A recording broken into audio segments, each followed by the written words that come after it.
देखिए क्लास, इस न्यूमेरिकल में आपको मैं 4 एडजेंसी मैट्रिक्स या 4 शॉर्टेस्ट पाथ या शॉर्टेस्ट 4 पाथ निकालना बताऊंगा। अगर हमारे पास 2 पिक्सल्स हैं, 2 पिक्सल्स के बीच में हमें शॉर्टेस्ट पाथ इवेलुएट करना है।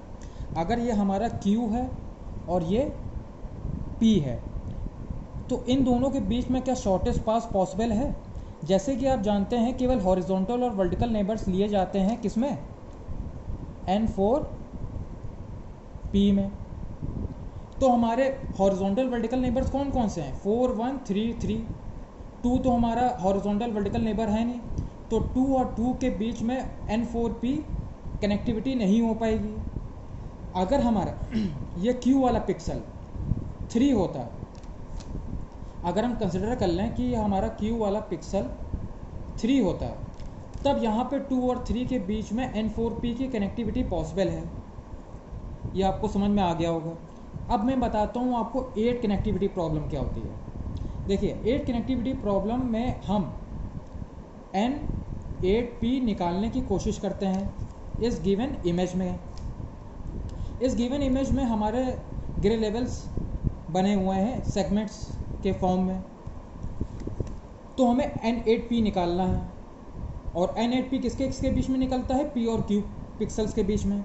तो क्या 2 और 5 के बीच में कनेक्टिविटी है?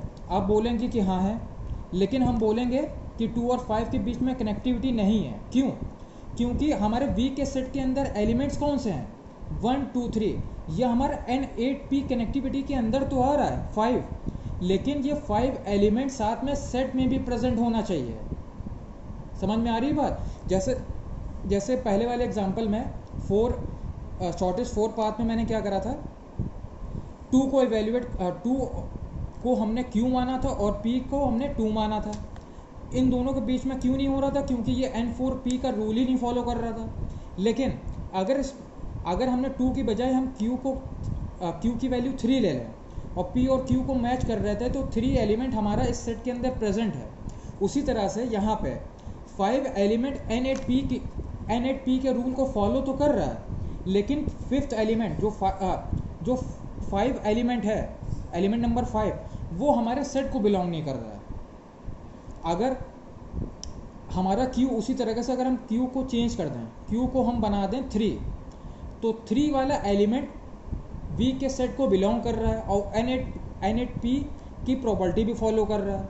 इसलिए हम कह सकते हैं कि हमारे 3 और 2 दोनों N8P का रूल फॉलो कर रहे हैं। अब मैं बताता हूँ अब मैं आपको M एडजेसेंट निकालना बताऊँगा कि M एडजेसेंट नेबर्स कैसे फाइंड आउट करते हैं। यहाँ पे हमारा P पिक्सल जो है, P पिक्सल की वैल्यू क्या है 2 और 0, Q पिक्सल की वैल्यू क्या है 0। हमें निकालना है यहाँ पे M एडजेसेंट, मतलब शॉर्टेस्ट M एडजेसेंट पाथ हमें निकालना है। तो अब जैसे जानते हैं कि इसके अंदर Q बिलोंग्स टू N4P का रूल हम इम्प्लीमेंट करते हैं पहले केस में, तो क्या Q पिक्सल N4P का रूल फॉलो कर रहा है?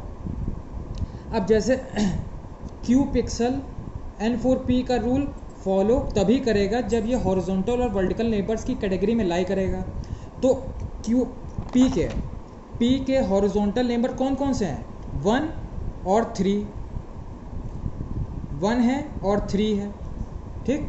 और वर्टिकल नेबर कौन से हैं? 0 और 1। तो Q तो है नहीं हमारा, Q साथ में हमारे गिवन सेट को बिलोंग भी नहीं कर रहा है। जो Q की वैल्यू कितनी है? 0, और 0 हमारा एलिमेंट उस सेट में प्रेजेंट ही नहीं है। तो Q को आप क्या कर रहे हैं? Q does not belongs to N4P। फिर दूसरा रूल चेक करेंगे, Q बिलोंग्स टू NDP। क्या डायगोनल पिक्सल है Q? हाँ डायगोनल पिक्सल है, लेकिन ये 0 वाला पिक्सल इस सेट को बिलोंग नहीं कर रहा है, तो ये भी रूल फॉल्स हो गया। उसके बाद हम अपना Q वाला पिक्सल चेंज करेंगे। अगर हमने इसको चेंज करके 2 कर दिया, तब क्या ये पहला वाला रूल फॉलो कर रहा है? Q belongs to N4P। तो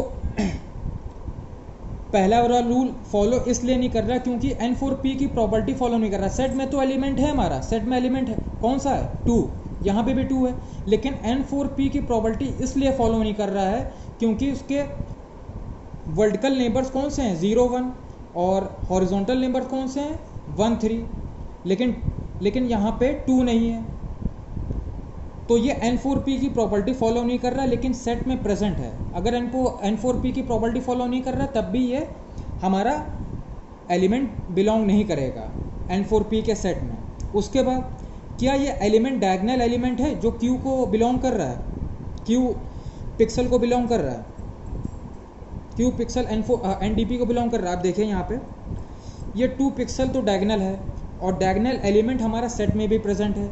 अब इसकी हम सेकंड प्रॉपर्टी चेक करेंगे। सेकंड प्रॉपर्टी क्या है ये भी मैं बता दूं आपको, N4P intersection N4Q equal to 5, मतलब दोनों का इंटरसेक्शन 5 होना चाहिए। अब यहाँ पे देखिए N4P का एलिमेंट्स क्या क्या थे 0 1 3 1, ये एलिमेंट्स से N4P के। उसके बाद N4Q के क्या क्या एलिमेंट्स है